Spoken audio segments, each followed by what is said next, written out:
En los últimos capítulos de su Evangelio, San Lucas presenta el llamado discurso escatológico de Jesucristo. Y el contexto es una serie de comentarios que estaban haciendo sobre la restauración del templo. Estaba recién reinaugurado y entonces pues todo era admiración y orgullo por la buena obra que se había hecho, magnífica y generosa. Pues Jesucristo, ante aquella corriente de celebración, comenta: esto que contempláis, llegarán días en que no quedará piedra sobre piedra que no sea destruida. Parece que fuera un comentario aguafiestas. La verdad es que cuando Lucas escribe su evangelio, puede ser que ya se hubiera dado el asedio romano ordenado por Tito en el año 70, que acabó con la nación judía por muchos siglos. Sin embargo, las palabras de Jesús van más allá de la profecía sobre la destrucción de Jerusalén, que sería efectivamente arrasada por completo en el 132 a causa de una insurrección. Las palabras de este discurso que la Iglesia pone al final del año litúrgico pertenecen a un género literario muy común en el Oriente y específicamente en esta época cuando se componía el Nuevo Testamento, que se llama el género apocalíptico, que se caracteriza porque contiene imágenes llenas de misterio. Cuando oigáis noticias de guerras y de revoluciones, no tengáis pánico, porque es necesario que eso ocurra primero. Pero el fin no será enseguida. Se alzará pueblo contra pueblo y reino contra reino. Habrá grandes terremotos y en diversos países hambres y pestes. Habrá también fenómenos espantosos y grandes signos en el cielo. Claro, a lo largo de la historia esto se puede aplicar en todos los momentos. En cualquier lugar habrá guerra y revolución, y disputas, contiendas y hambres, pestes, terremotos. Entonces, por eso siempre hay lo que llaman religiones apocalípticas. Los mismos testigos de Jehová, por ejemplo, siempre uno puede decir: fíjese, el Japón se movió ayer, esto se va a cumplir, el mundo va a acabar. Pues. Así llevamos 20 siglos, ¿no? Pues digo que son imágenes con misterio y la interpretación tiene que ser teniendo en cuenta toda la revelación y el magisterio. Por ejemplo, la liturgia pone a dialogar este discurso escatológico de Jesús, por ejemplo, con Malaquías, un profeta que anuncia el día del Señor, que dice es ardiente como un horno.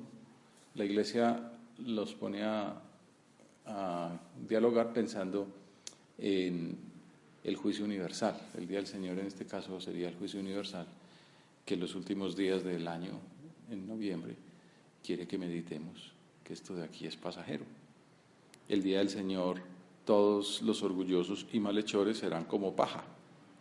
Los consumirá el día que está llegando, dice el Señor del universo, y no les dejará ni copa ni raíz.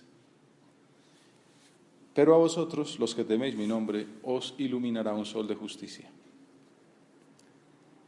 Es una invitación del Espíritu Santo a la vigilancia, a darnos cuenta que pasa la figura de este mundo, que aquí estamos de paso, peregrinos hacia el cielo, y que los reclamos de la vida terrenal tienen una valoración muy relativa, que son muy poca cosa comparada con la vida eterna.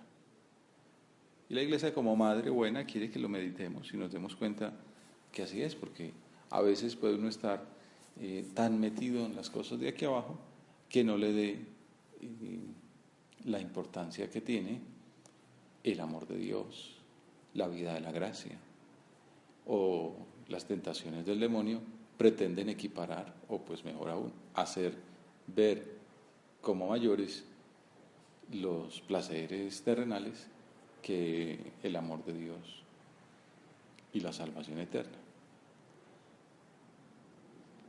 El Señor en este discurso escatológico no solamente anuncia que el templo lo van a destruir, que la ciudad entera va a quedar arrasada por no haber escuchado al profeta de Dios, sino también anuncia las persecuciones que vendrían sobre sus seguidores.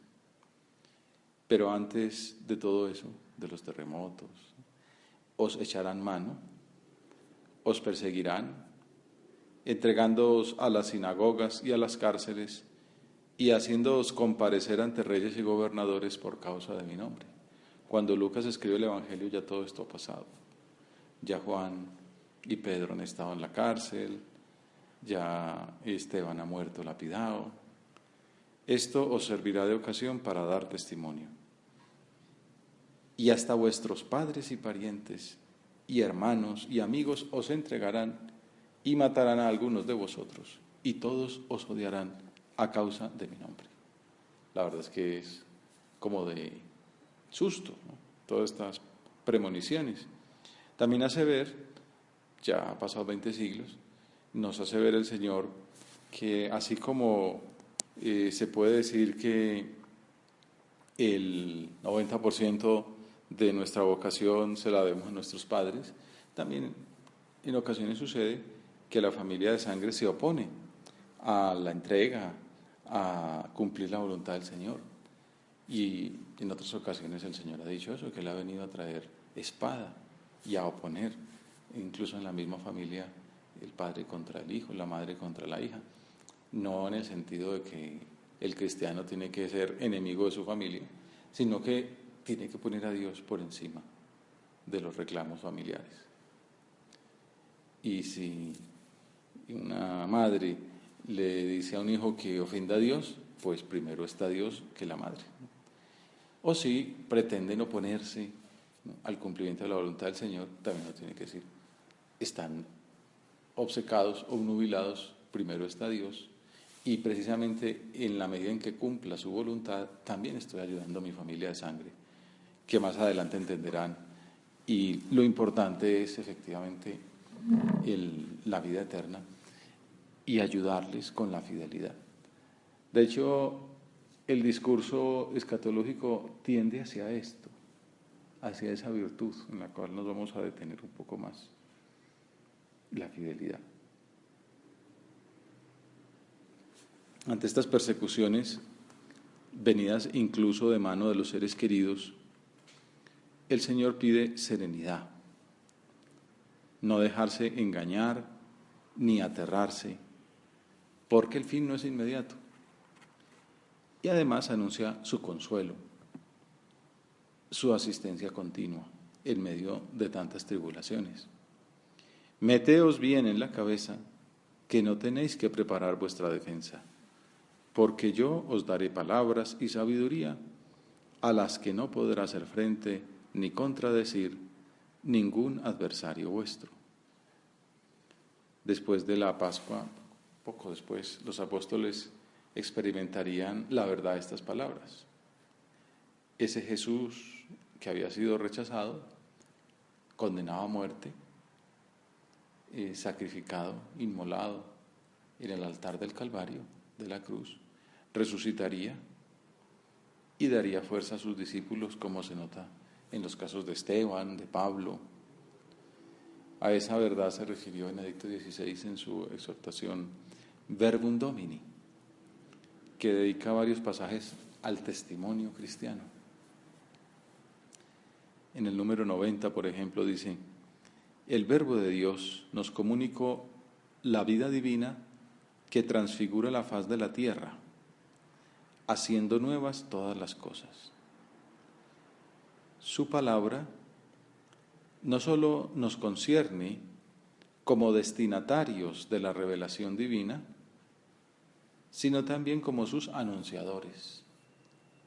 El Señor da su vida por anunciar el mensaje del Padre, por transmitir el designio salvífico. Y espera que el discípulo no sea menos que el Maestro. También esa revelación que el Verbo de Dios encarnado nos transmite y se nos da en la Sagrada Escritura, en la catequesis, en el magisterio de la Iglesia, no es solamente para que nosotros la tomemos para nuestro bien, sino que nos convierte naturalmente en sus apóstoles. Jesús, enviado del Padre para cumplir su voluntad, nos atrae hacia sí, como dice Juan 12:32, todo lo atraeré hacia mí. Nos hace partícipes de su vida y su misión. El mensaje escatológico lo que busca es que nos unamos a Cristo, que el fuego ese del día del Señor del que habla Malaquías es el fuego del corazón de Cristo, el calor de su amor, y ese fuego hemos de llevarlo hasta el último rincón. Fuego he venido a traer a la tierra y qué de querer sino que arda allá. Él nos atrae y nos participa su vida y su misión. El Espíritu del resucitado, que viene en forma de lenguas de fuego, capacita así nuestra vida para que anunciemos de modo eficaz la palabra en todo el mundo. Entonces hacemos un primer parón de examen en nuestra oración para preguntarnos delante de Cristo: Señor, ¿qué tan serio me tomo yo esta dimensión apostólica de mi vocación cristiana? ¿Qué tanto siento en mi corazón que soy corredentor?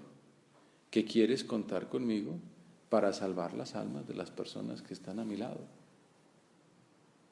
Por eso el Papa Francisco habla tanto de salir a las periferias, de no quedarse encerrado en la casa, ¿no?, gozando de la salvación, del amor de Dios, y la gente por allá afuera, pues que haga lo que pueda.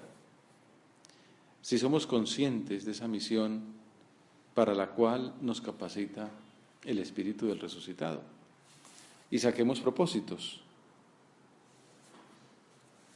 Muchas veces, dice el Padre, la lucha personal consistirá en realizar un plan apostólico.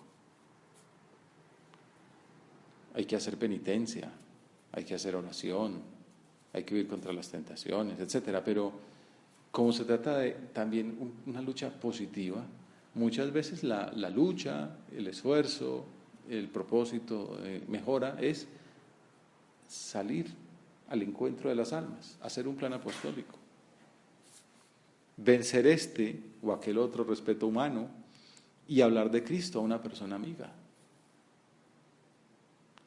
Dejar de lado la propia comodidad, los propios planes, para conversar con alguien, para atender una actividad de formación cristiana, una clase, un círculo. Superar la timidez o la cobardía para corregir a otro o para invitarlo a ser más generoso con Dios. Ese es el camino de la fidelidad cristiana, el crecimiento y el anuncio. Pero así llegamos a una última frase en la cual uno se podría quedar mucho tiempo dándole vueltas, porque tiene mucha riqueza y que en el fondo, como decía, es lo que la Iglesia quiere que meditemos un poquito más despacio. Y es que el Señor al final garantiza que a pesar de las dificultades, sus discípulos triunfarán. No temáis, yo he vencido al mundo, ha dicho en otra ocasión. Aquí dice, ese triunfo de los discípulos, tuyo y mío, es fruto de la perseverancia. Una virtud muy importante, que es muy necesaria especialmente en nuestro tiempo, un tiempo en el que los psiquiatras dicen que se caracteriza por una ola, una epidemia. Hay muchas epidemias por ahí, ¿no? El Zika, el chikungunya, pero hay una así también de pandémica que ha llegado a muchas partes, la epidemia de la inmadurez. Estos días comentaban un caso, no es un caso, un síndrome, le llaman el síndrome de Simón. No es pues una persona que se llama así, sino que es un acróstico. Simón es soltero, inmaduro, materialista, obsesionado con el trabajo y narcisista. Entonces eso es un inmaduro, va tomándose selfies por la vida y tal, ¿no? El mundo gira alrededor de sí mismo. Bueno, pues esa persona es muy difícil que sea constante, ¿no? Porque como es narcisista está alrededor de lo que le conviene, va dejándose llevar del fluir de las sensaciones, de los afectos, de hoy llora, mañana ríe, etc. El cristiano tiene que ser perseverante, constante, fiel, pase lo que pase, llueva, truene o relampaguee, haga frío o haga calor, en la pobreza o en la riqueza, en la salud o en la enfermedad, hasta que la muerte lo separe. Por eso nuestro Señor dice: pero ni un cabello de vuestra cabeza perecerá. Con vuestra perseverancia salvaréis vuestras almas. Ese es uno de esos aforismos del Señor que uno debe tener como grabado en la frente, ¿no? Con vuestra perseverancia salvaréis vuestras almas. Es una palabra, esa del salvaréis, que otras veces ha sido traducida por poseeréis. Antes San Jerónimo la había traducido: con vuestra perseverancia poseeréis vuestras almas, que en realidad no son tan distintos, dice el Padre, porque la salvación del alma significa su posesión, el señorío sobre nosotros mismos con la ayuda de Dios. Señorío tiene que ver mucho con templanza, con ser yo dueño de mí mismo, de mis pasiones, aprender a sufrir, ¿no? Los héroes, las heroínas, ¿no? Los grandes personajes son gente que vence el miedo, el temor, se lanza, arriesga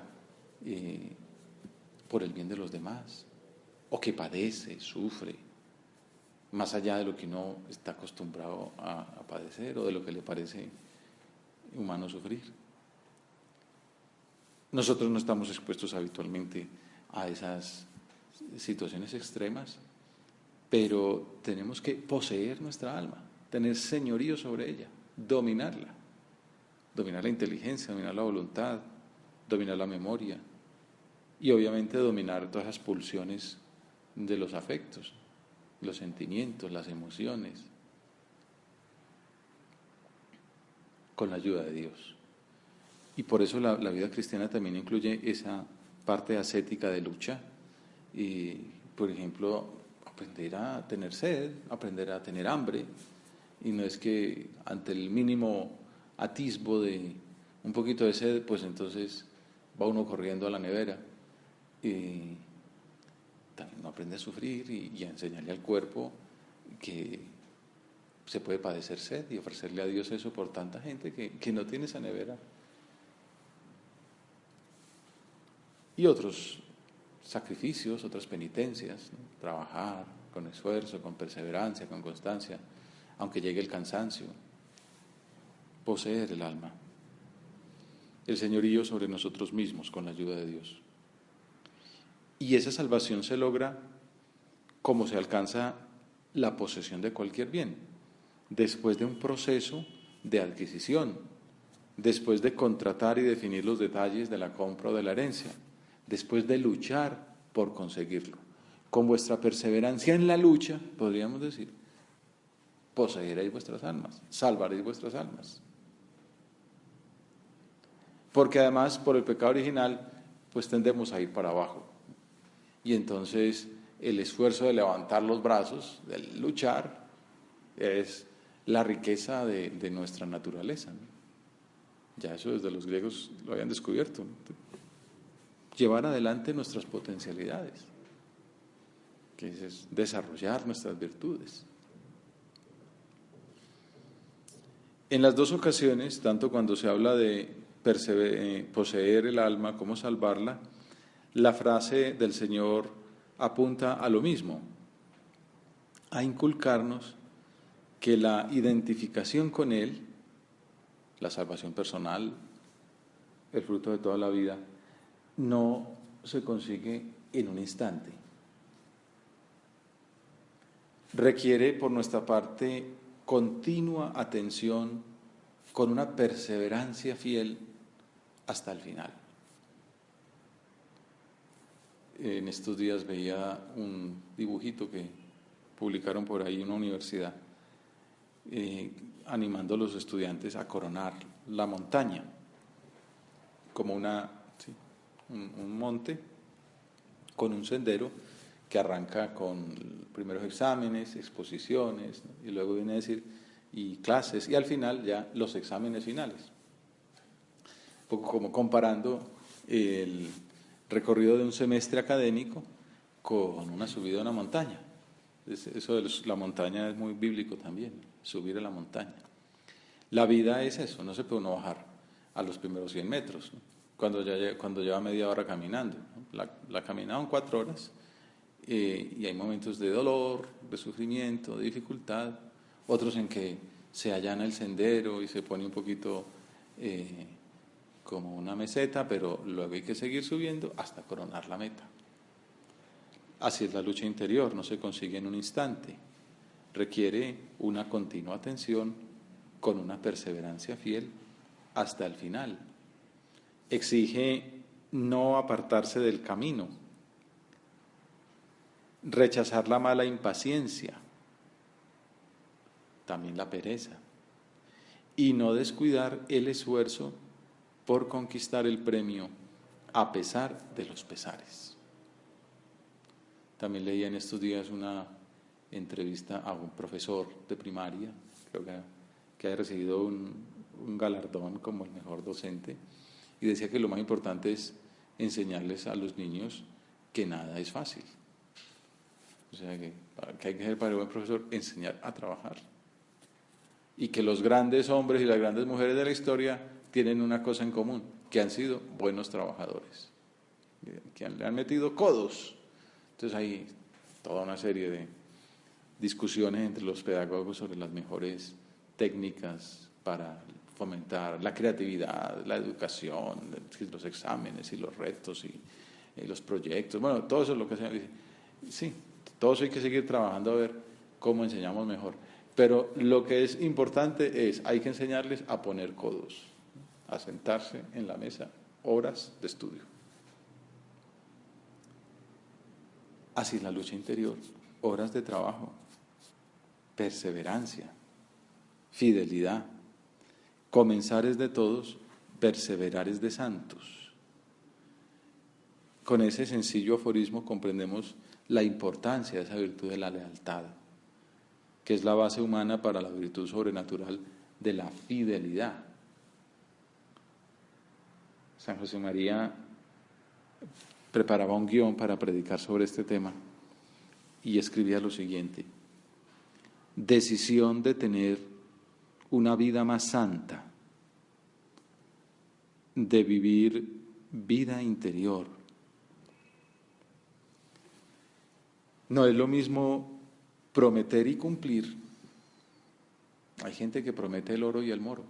Una cosa es prometer y otra es cumplir.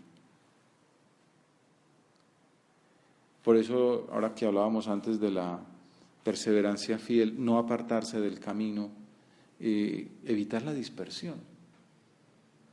La sociedad en la que nos movemos, la misma, no sé, los medios de comunicación, la disponibilidad de los aparatos electrónicos, que uno se mete en internet y puede estar en 7 sitios al mismo tiempo, exige una virtud de la inteligencia que es, le llaman ahora el foco, ¿no? El centrarse en una sola cosa y no salir de ahí hasta no terminarla.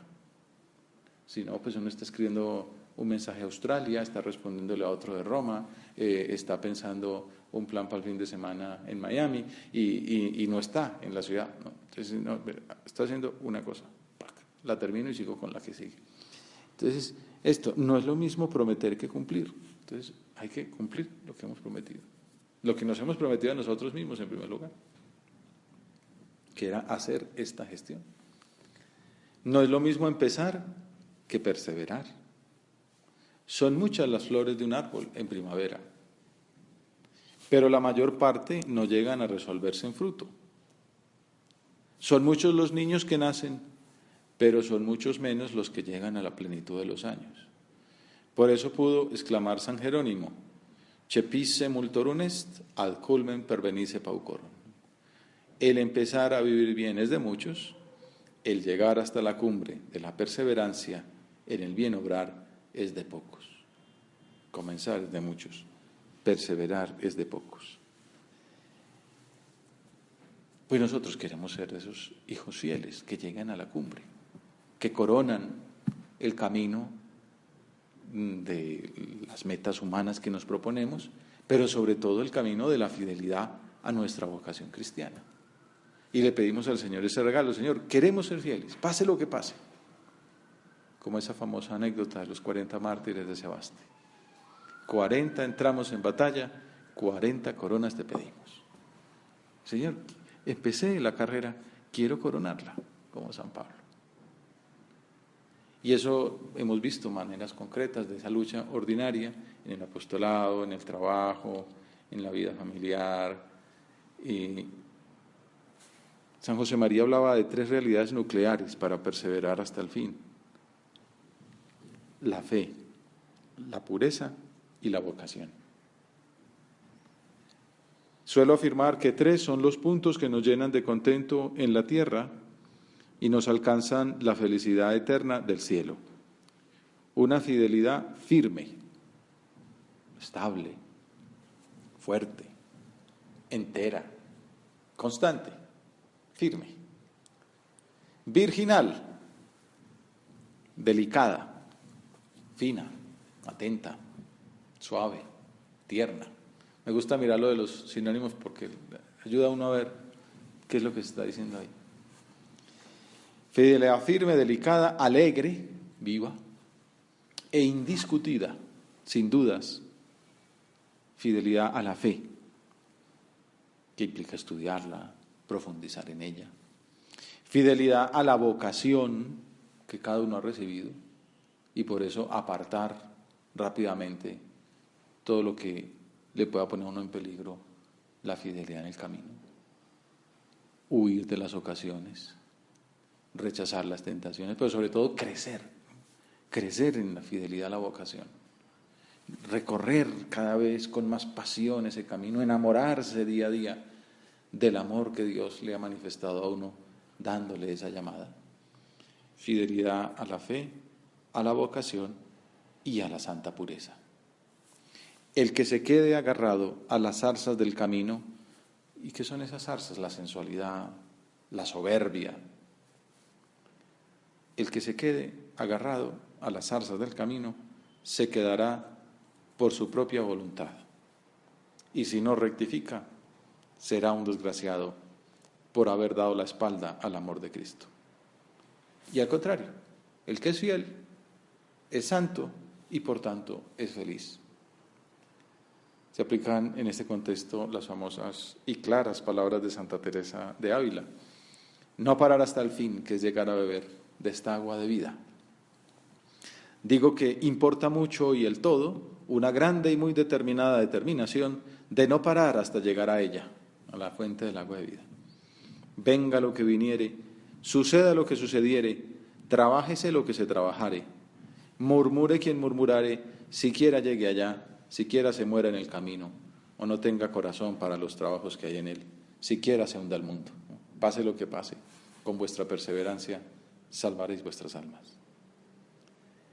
Bueno, se nos acaba el tiempo y hemos procurado recorrer este camino que la Iglesia nos invita de hacer balance de lo que va corrido el año, pedir perdón a Dios por nuestras impaciencias, por nuestra falta de constancia, porque a veces nos hemos dejado llevar de las turbaciones, de las emociones instantáneas, que se oponen a los sentimientos profundos que el Señor grabó en nuestros corazones. Bueno, pues con vuestra perseverancia salvaréis vuestras almas. El Señor sabía las duras tentaciones a las que se enfrentarían los apóstoles, y por eso quiso animarlos, asegurándoles que a pesar de todo, si eran pacientes y perseverantes, triunfarían. Y ellos dejaron obrar la gracia de Dios en sus almas y vencieron. Con esa misma confianza acudimos a nuestra Madre, la Virgen fiel, para que nos alcance del Señor la gracia de la perseverancia final en nuestra vocación apostólica. Hay un consejo de San José María que es también de esos para grabar en el alma, para facilitar aquel cumplimiento de lo que dice Jesús: con vuestra perseverancia salvaréis vuestras almas. Señor, ¿cómo ser fiel? Si quieres ser fiel, nos responde, si quieres ser fiel, sé muy mariano, confía, vuelve, invoca a la Señora y serás fiel.